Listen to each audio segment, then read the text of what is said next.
जय हिंद साथियों, नमस्कार। मैं नंदन आप सबका करता हूं अभिनंदन अपने YouTube channel Nandan Singh educational पे। साथियों, यूनिफाइड पेंशन स्कीम यूपीएस पर हमने एक क्लास लिया था। अगर आपने वो वीडियो नहीं देखा है तो इसी चैनल पे वो वीडियो उपलब्ध है, आप उसे देख सकते हैं। अगर आप नहीं देखे हैं तो आप इस वीडियो को कम से कम देख लीजिए। तो इस पूरे वीडियो में उस यूपीएस का एक मोटा मोटी निचोड़ बताया जाएगा। आज आपको पता चलेगा कि यूपीएस के बारे में जनमानस में एक सामान्य मानसिकता जो बन बन रही है। लोगों से बातचीत करने पे ऐसा अनुभव होता है कि उन्हें ये पता है कि यूपीएस में गारंटेड पेंशन है ये। तो किस तरह की गारंटी इसमें है, असली गारंटी है या नकली गारंटी है, आज उस गारंटी का भी इसमें आपको परिदृश्य मिल जाएगा इस क्लास में कि यूपीएस क्या है, किस तरह की उसमें गारंटी दी गई है और हमें क्या चूज करना चाहिए कि छोड़ जाना चाहिए। इसका एक मोटा मोटी आपको आइडिया मिल जाएगा कि हमें एनपीएस विदाउट यूपीएस रहना है या विथ यूपीएस रहना है। यूपीएस का चयन करना है कि नहीं करना है ये तो स्वविवेक पर है, परंतु उसे चयन करने में ये वीडियो आपके लिए सहायक होगा। इसलिए आपसे अनुरोध है कि आप ये पूरा वीडियो देखें। इसमें हम आपको यूपीएस का कैलकुलेशन भी बताएंगे। गवर्नमेंट ऑफ इंडिया के गजट नोटिफिकेशन में जो कैलकुलेशन और उसके जो एग्जाम्पल्स, उसके जो सिनेरियो दिए हैं, वो आपको हम दिखाने का काम करेंगे। तो आप बने रहिए वीडियो में। चलिए, बिना समय लेते हुए हम वीडियो को स्टार्ट करते हैं और पिछले वीडियो से थोड़ा सा लिंक कर देते हैं ताकि आपको दोनों के बीच गैपिंग नज़र ना आए, आपको चीज़ों को कंटिन्यूटी में समझ में आए। हमने आपको पिछले वीडियो में लास्ट जो किया था वो कॉर्पस अंडर एनपीएस तक बताया था। तो कॉर्पस अंडर एनपीएस में तीन तरह से कॉर्पस इसमें जनरेट होता है: IC, PC and BC. Individual corpus, pool corpus and benchmark corpus. आप नीचे देख सकते हैं, इसमें है बेंचमार्क कॉर्पस। तो यहीं से हम फिर से शुरू करते हैं, थोड़ा सा मोटा मोटी इसको बता दें कि इंडिविजुअल कॉर्पस क्या होता है। तो गवर्नमेंट कंट्रीब्यूशन और गवर्नमेंट सर्वेंट कंट्रीब्यूशन, यानी एम्प्लॉय कंट्रीब्यूशन और एम्प्लॉयर कंट्रीब्यूशन होता है। ये 10% ऑफ बेसिक पे प्लस डीए होता है। और इसका इन्वेस्टमेंट चॉइस है वो गवर्नमेंट सर्वेंट कैन चूज। वो गवर्नमेंट सर्वेंट डिसाइड करेगा कि हमारा जो ये पैसा है वो कहाँ इन्वेस्ट किया जाना है। And if he or she had not chosen then it will be decided by PFRDA, pension provident regulatory development authority जो है, ये इसको चूज कर लेगी कि इनका पैसा, अगर इंडिविजुअल ने खुद डिसाइड नहीं किया है तो डिफ़ॉल्ट ऑप्शन में चला जाएगा पीएफआरडीए के अकॉर्डिंग। ठीक है। तीसरा जो हाँ, दूसरा इसमें जो कॉर्पस है वो पुल कॉर्पस है। ये क्यों है? तो चूँकि गवर्नमेंट ये कह रही है ना कि आपको हम जो लास्ट 12 मंथ का बेसिक पे का जो एवरेज है उसका 50% प्लस डीए, जिसको आपको सामान्यतः ये समझ में आता है ना कि गारंटेड पेंशन स्कीम टाइप का, गारंटी है पेंशन का। तो उसी को सपोर्ट करने के लिए जो है एश्योर्ड पे आउट, जो हमारा फुल एश्योर्ड पे आउट है, उसको सपोर्ट करने के लिए गवर्नमेंट एडिशनल कंट्रीब्यूशन करती है, उसको पूल कॉर्पस कहते हैं, पीसी। ये क्या है? तो 8.5% इसका रेट ऑफ इंटरेस्ट रहेगा, सॉरी 8.5% ऑफ बेसिक पे प्लस डीए का रहेगा, जो गवर्नमेंट अपना एक कॉर्पस जनरेट करेगी आपके लिए। ठीक है, अब आगे बढ़ते हैं। तीसरा है बेंचमार्क कॉर्पस। ये बहुत महत्वपूर्ण है क्योंकि ये जो पूल कॉर्पस है ये तो गवर्नमेंट सेव कर ही रही है आपके लिए, लेकिन जो आपको मिलेगा वो किस आधार पे मिलेगा वो बेंचमार्क कॉर्पस ही बताएगा। तो ये डिटरमाइंड बाई पीएफआरडीए है। पीएफआरडीए इसको डिटरमाइन करती है। किस आधार पे करती है? तो तीन इसके बेस हैं, तीन एजम्पशन हैं, तीन आधार पे ये करती है। पहला है regular receipt of employ and employer contribution, उसका रेगुलर रिसिप्ट हुआ है कि नहीं। अगर कोई मिसिंग हुआ है तो फॉर मिसिंग कंट्रीब्यूशन वो देखती है कि दूसरा आधार यही है कि मिसिंग कंट्रीब्यूशन कैसा है क्या है, तो उसका वैल्यू जो है वो पीएफआरडीए डिटरमाइन करती है कि क्या है। और तीसरा इसका बेस है कि आपने किस तरह का इन्वेस्टमेंट आपने कहाँ पे कंट्रीब्यूट किया है। जो आपका आईसी है, जो इंडिविजुअल कॉर्पस है, वो आपका आप उसको इन्वेस्ट कहाँ किए हैं, इन्वेस्टमेंट ऑफ कंट्रीब्यूशन। अगर आपने स्वयं नहीं किए हैं तो वो डिफ़ॉल्ट पैटर्न जो है वो डिसाइडेड बाय पीएफआरडीए है, वो अगर की है तो उसकी वैल्यू क्या है। यानी कि आपका जो इन्वेस्टमेंट हुआ है इंडिविजुअल कॉर्पस का, उसकी वैल्यू प्लस जो मिसिंग कंट्रीब्यूशन है उसकी वैल्यू, और जो रेगुलर रिसिप्ट है कंट्रीब्यूशन का, गवर्नमेंट सर्वेंट का और गवर्नमेंट का दोनों का, इसकी वैल्यू, यानी तीनों के आधार पर बेंचमार्क कॉर्पस को निकाला जाता है। और ये बेंचमार्क कॉर्पस का यूज आपको हर जगह फॉर्मूले में दिखेगा, जो इसका फॉर्मूला बनाया गया है, आगे आप देखेंगे। चलिए आगे बढ़ते हैं। Government servant who retired before implementation of UPS can opt for UPS. ऐसे कुछ एग्जांपल्स हैं जो अभी हाल ही में, जैसे 1 अप्रैल से ये यूपीएस इम्प्लीमेंट हुआ है, और उसके पहले कुछ एम्प्लॉई अगर रिटायर हो गए हैं, तो अगर वो चाहें कि हमें यूपीएस का बेनिफिट लेना है तो वो ले सकते हैं, उनके लिए अपॉर्चुनिटी दिया गया है। और उनको एरियर पेमेंट किया जाएगा विथ इंटरेस्ट ऑफ पीपीएफ। जो पेंशन प्रोविडेंट फंड का जो इंटरेस्ट रेट होता है ना, उसके अकॉर्डिंग उनको एरियर पेमेंट किया जाएगा। और उनको स्टार्टिंग में मंथली टॉपअप मिलेगा, एश्योर्ड पे आउट नहीं मिलेगा, मंथली टॉपअप मिलेगा after adjustment of withdrawal made. Withdrawal amount जो उनका रहेगा 60% वो, एंड एन्युटी पेड। अभी तक अगर वो जो एनपीएस के तहत जो पेंशन पा चुके हैं ना, जो एन्युटी उनकी बनी है, उसका एडजस्टमेंट, और वो जो 60% अमाउंट विड्रॉ किए हैं उसका एडजस्टमेंट, दोनों करने के बाद जो उनका टॉपअप बनेगा वो टॉपअप उनको मिलेगा। ठीक है। और ये जो यूपीएस है हम लोग के लिए, ये यूपीएस ऑप्शन एक्सरसाइज करने के लिए government servant who given by NPS, जो एनपीएस में हैं वो ऑप्शन दे सकते हैं यूपीएस के लिए। Can exercise option for UPS. अगर वो ऑप्शन एक्सरसाइज कर लेते हैं तो उसको फाइनल माना जाएगा, ये फाइनल होगा। ओके। आफ्टर ऑप्शन एक्सरसाइज, अगर वो ऑप्शन एक्सरसाइज कर लेते हैं यूपीएस के लिए, तो क्या होगा, गवर्नमेंट सर्वेंट एनपीएस कॉर्पस जो होगा will be transfer to individual corpus. आपका जो एनपीएस का कॉर्पस है वो आईसी में ट्रांसफ़र कर दिया जाएगा। Action at the time of retirement, retirement के समय क्या एक्शन होगा, तो government servant will authorise transfer to IC to PC. उनका जो कॉर्पस है वो ऑथराइज कर दिया जाएगा इंडिविजुअल कॉर्पस से पुल कॉर्पस में ट्रांसफ़र कर दिया जाएगा, और वो इक्विवेलेंट टू बीसी होगा एंड मोर देन बीसी होगा, यानी कि बेंचमार्क कॉर्पस से अधिक उनका कॉर्पस आएगा आईसी और पीसी मिला करके। ये देखिए, ये जो है बेंचमार्क कॉर्पस है, तो इससे अगर अधिक आएगा तो उनके बैंक अकाउंट में डायरेक्ट ट्रांसफ़र कर दिया जाएगा। और हो सकता है कि कम भी आए, क्योंकि जहाँ वो इन्वेस्ट किए हैं, अगर उसमें जो धन की वृद्धि है वो उस हिसाब से नहीं हुई, यानी उसका रेट ऑफ इंटरेस्ट अगर अच्छा नहीं है, तो फिर आपका बेंचमार्क कॉर्पस से कम भी वैल्यू हो सकता है। अगर वो होता है तो आगे उसका क्या नुकसान होगा कैलकुलेशन में आपको दिखेगा, आप वीडियो में बने रहें। हाँ, तो यहाँ पे बता रहा है 2 तरह की सिनेरियो हो सकती है। IC is less then BC, जो इंडिविजुअल कॉर्पस है वो बेंचमार्क कॉर्पस से कम हो सकता है। अगर कम होगा तो government servant can make additional contribution to fulfil the gap. अगर आपका इंडिविजुअल कॉर्पस बेंचमार्क कॉर्पस से कम होता है तो उसको फुलफिल करने के लिए आप एक्स्ट्रा उसमें कंट्रीब्यूट कर सकते हैं। अगर नहीं करते हैं तो फुल एश्योर्ड पे आउट आपको नहीं मिलेगा। इफ़ नॉट डन देन प्रोपोर्शनिएट पे आउट विल बी पेड। आपको एक आनुपातिक पेंशन जो है ना वो आपको प्रदान किया जाएगा। ठीक है।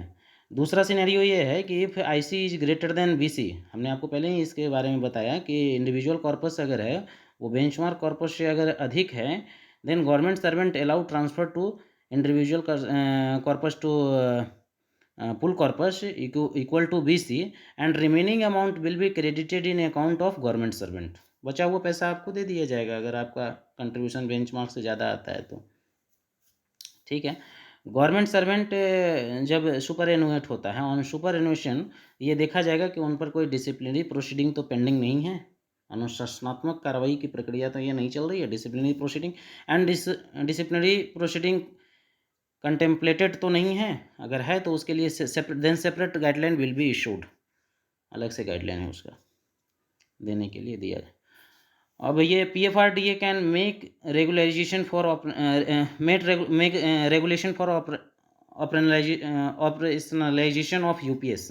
जो पीएफआरडीए है उसको दे दिया गया है। सेंट्रल गवर्नमेंट तो ये लाई है यूपीएस, लेकिन पीएफआरडीए को दिया है रेगुलेशन बनाने के लिए, इनके ऑपरेशनलाइजेशन करने के लिए। ठीक है, अब आगे बढ़ते हैं। ये इसमें कुछ कैलकुलेशन दिया गया है और कुछ फैक्टर्स दिया गया है। ये गवर्नमेंट ऑफ इंडिया का गजट नोटिफिकेशन से लिया गया है। Illustrative example of assemble monthly assured पे आउट, कि आपको ये जो पे आउट मिलेगा, इसमें क्या क्या फैक्टर पर ध्यान देना है। तो ये पाँच महत्वपूर्ण है, जिसमें पहला है the 12 monthly average basic pay before superannuation of an employee is 45,000 denoted as P. एक एग्जाम्पल है कि अगर मतलब किसी का 12 महीने का औसत मूल वेतन 45,000 आता है, जिसको ये पी से डिनोट किया है। दूसरा है कि the employee has a qualifying service based on the number of month of contribution of 25 year in bracket 300 और मोर डिनोटेड एज क्यू। इसमें क्या रहना है कि फुल एश्योर्ड पे आउट पाने के लिए आपको 25 साल की सर्विस होनी चाहिए, 25 इंटू 12 यानी कि 300 महीने की, और उसको ये क्यू से डिनोट किया है। तीसरा है all contribution of the employee have been credited regularly and there is no missing credit. आपका जो लेंथ पूरी जो सर्विस रही है, उसमें कहीं पर मिसिंग क्रेडिट नहीं रही है 25 ईयर्स तक। Missing credit in the sense कि जैसे अगर कोई एम्प्लॉई यूएल हो जाता है, एमसी और विदाउट एमसी, उसकी अलग कंडीशन है। जैसे अगर विदाउट एमसी होता है तो सर्विस ब्रेक होती है, विथ एमसी होती है तो सर्विस रेगुलराइज रहती है। लेकिन अगर उनका उस समय सैलरी पेमेंट बना ही नहीं, तो उनका जो 10% ऑफ बेसिक पे प्लस डीए जो कंट्रीब्यूशन होता है वो हुआ नहीं, और ये मिसिंग कंट्रीब्यूशन में काउंट हो गया। तो चौथा है employee, the employee has opted for default pattern of investment. अगर डिफ़ॉल्ट पैटर्न ऑप्ट किया है तब तो वो बेंचमार्क कंट्रीब्यूशन सही रहेगा। अगर आप खुद से ऑप्ट किया है तो दो सिनेरियो हो सकता है, जैसा कि ऊपर मैंने आपको बताया, वो ज़्यादा भी हो सकता है, कम भी हो सकता है। कम होता है तो उसको फुलफिल करना पड़ेगा, अगर ज़्यादा होता है तो वो आपको दे दिया जाएगा अकाउंट में।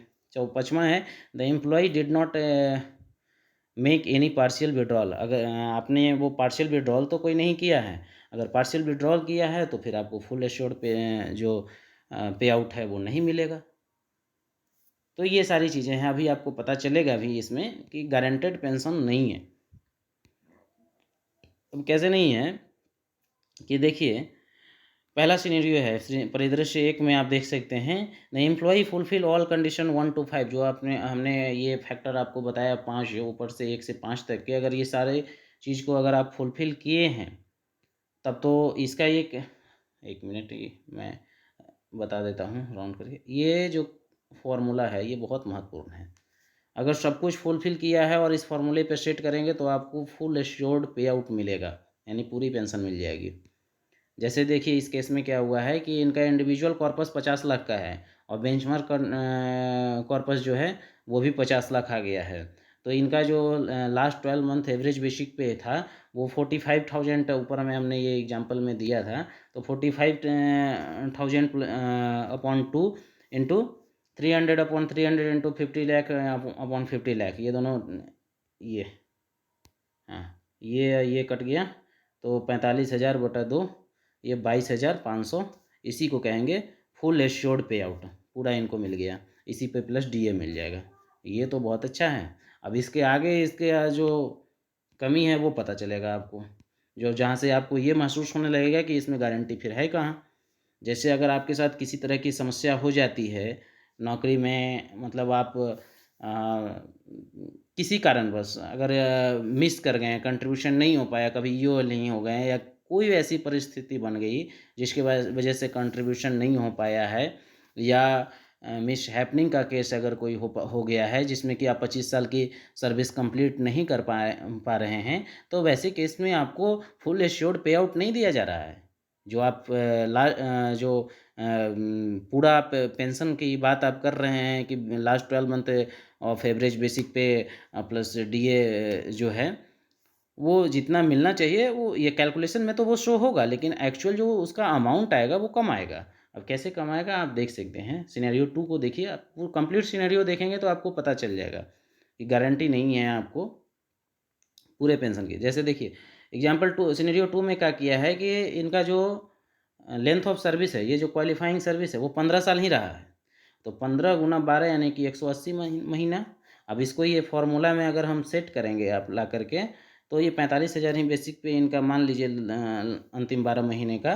तो ये चूँकि 180 से 180 यहाँ पर आया है पी की वैल्यू, एक मिनट इसको इधर को, 180 आया है, और ये अपॉन 300, तो ये चूँकि ऊपर कम है नीचे अधिक है, तो इसको आप पूरा कैलकुलेट करेंगे तो ऑब्वियस है कि जैसे ये तो कट गया, इसके इससे तो कोई दिक्कत नहीं है, 30 लाख बटा 30 लाख ये सही है। लेकिन यहाँ पे ये जो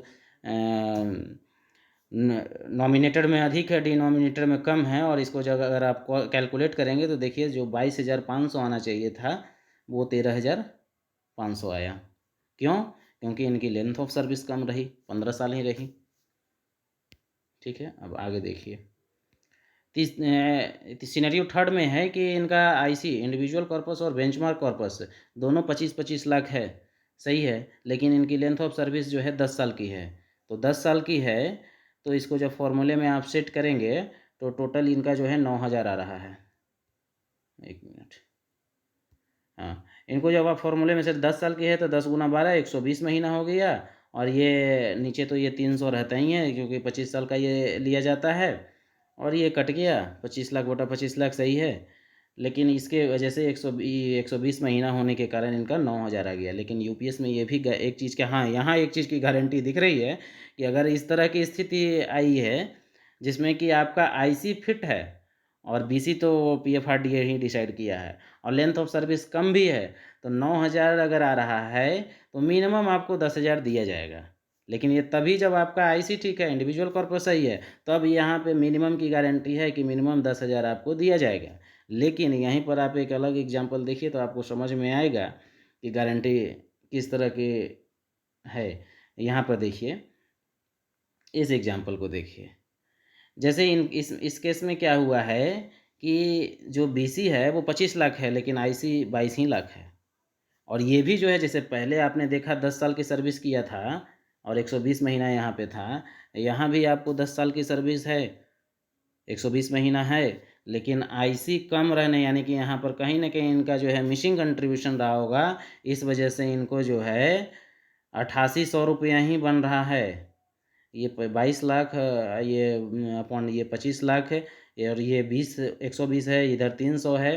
तो इसको आप पूरे को कैलकुलेट करेंगे, एक छोटा सा कैलकुलेशन है, तो आपको 8,800 ही आएगा। और इस स्थिति में यहाँ पे गारंटी नहीं है कि आपको 10,000 दिया जाएगा, यहाँ पर आपको 8800 रुपया ही दिया जाएगा, उस पर डियरनेस अलाउंस दिया जाएगा, डियरनेस रिलीफ दिया जाएगा, सॉरी, ये 8800 प्लस डीए ही यहाँ पे मिलेगा।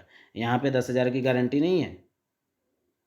अब ये आपके ऊपर है डिसाइड करना, आप क्या सोचते हैं इसके बारे में, आप बताएं।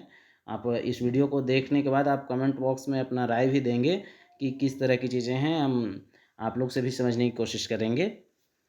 ठीक है, ये इसका जो चौथा एग्जाम्पल है उसको देखते हैं। इसमें भी क्या है कि यहाँ पर 50 lakh IC, sorry 45 lakh IC है और ये 50 लाख बीसी है। तो ऐसी स्थिति में भी 300 यानी कि 25 साल सर्विस कंप्लीट किया है, फिर भी इनका 20,250 ही बन रहा है। क्यों? क्योंकि इनका जो है आईसी कम है, 25 साल कंप्लीट किए हैं, फिर इंडिविजुअल कंट्रीब्यूशन कम हो गया है, बीच में कोई समस्या आ जाएगी तो फिर इनको जो है एक्चुअल जो मिलना चाहिए उससे कम मिलेगा। तो इस तरह से है। ये पांचवा एग्जाम्पल भी आप देख सकते हैं, इसमें भी आपको आईसी कम दिख रहा है, बीसी ज़्यादा है, तो ऐसे में इनका जो पेंशन कम हो जाएगा। ये देखिए 18,000 ही है। उसके बाद आगे बढ़ते हैं। एक कंडीशन ये है कि, हाँ, इसके बारे में हमने पहले चर्चा किया था कि आईसी अब अधिक हो गया। ऐसा जगह एम्प्लॉय कंट्रीब्यूट किया है कि जैसे किसी कंपनी में वो दिया, वहाँ पे उसका रेट ऑफ इंटरेस्ट बहुत अच्छा था और उनका जो है बेंचमार्क कंट्रीब्यूशन से अधिक चला गया, तो इस तरह से उनको 55 लाख रुपया बन गया, और बेंचमार्क कंट्रीब्यूशन गवर्नमेंट जो पीएफआरडीए सेट की है वो 85 लाख सेट की है। तो ये 5 लाख रुपया जो एक्स्ट्रा है ना, ये एम्प्लॉय के खाते में दे दिया जाएगा। अब देखिए कैलकुलेशन में इनका क्या किया गया है, 50 लाख ही लिया गया है, 50 लाख लिया गया है, ये कट गया, ये कट गया, और 45,000 भागा 2, 22,500 ये एम्प्लॉय को मिल जाएगा।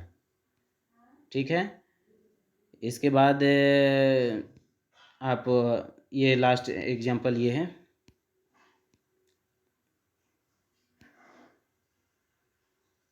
आप देख सकते हैं इसमें भी यही हुआ है कि इंडिविजुअल कंट्रीब्यूशन कॉर्पस जो है वो 47,05,000 है और बेंचमार्क कंट्रीब्यूशन 50 लाख है।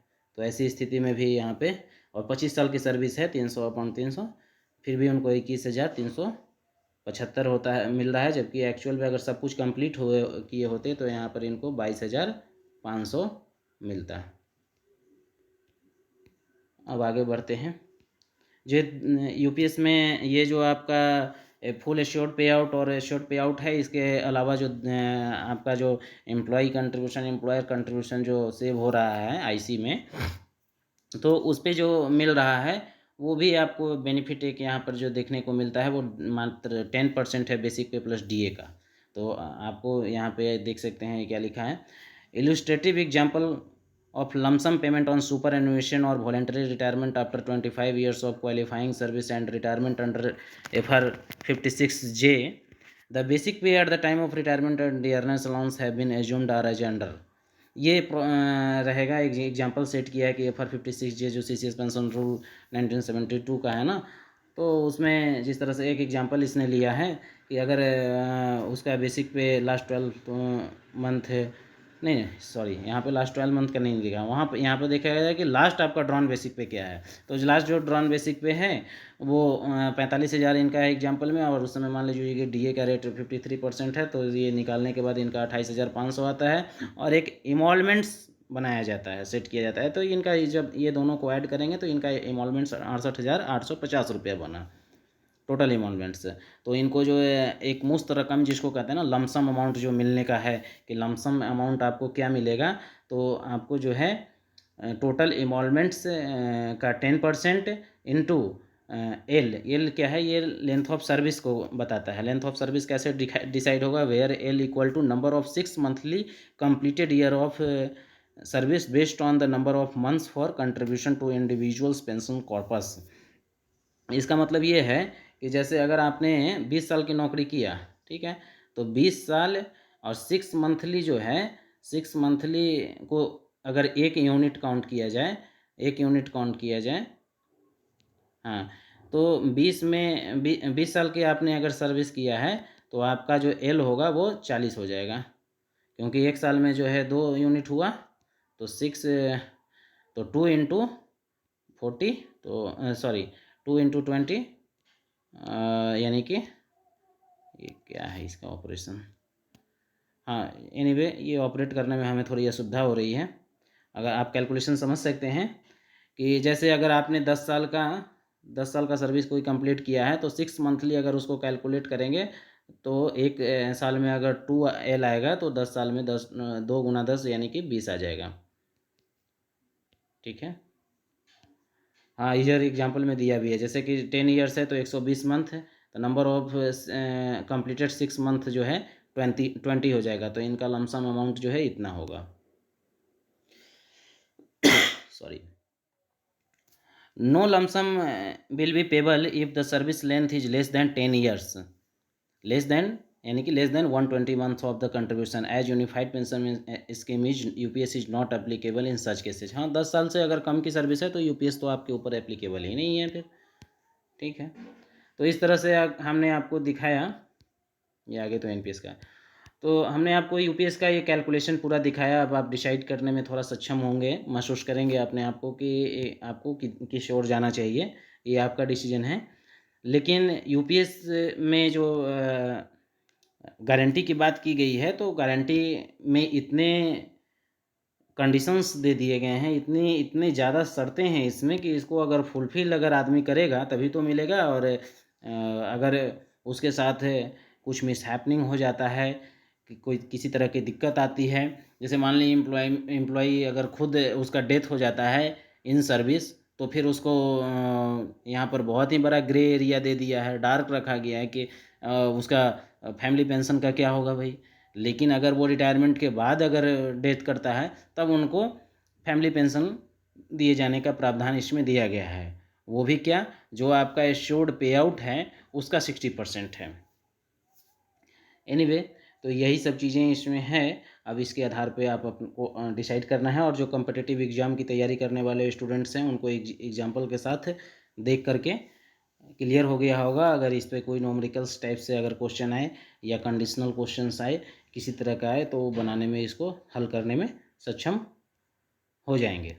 तो यहीं पे ये वीडियो हम एंड करते हैं, और आगे हम आपको जो भी इसमें कुछ नए अमेंडमेंट्स आते हैं तो उसको भी हम अपडेट करने की कोशिश करेंगे।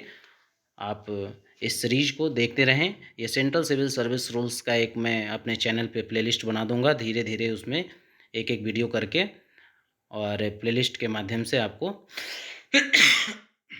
सॉरी आपको दिखाई देगा, और सारे वीडियो मैं लाऊंगा। तो आप बने रहें हमारे चैनल पे, इसी तरह के देखते रहें। Thank you very much for watching this video.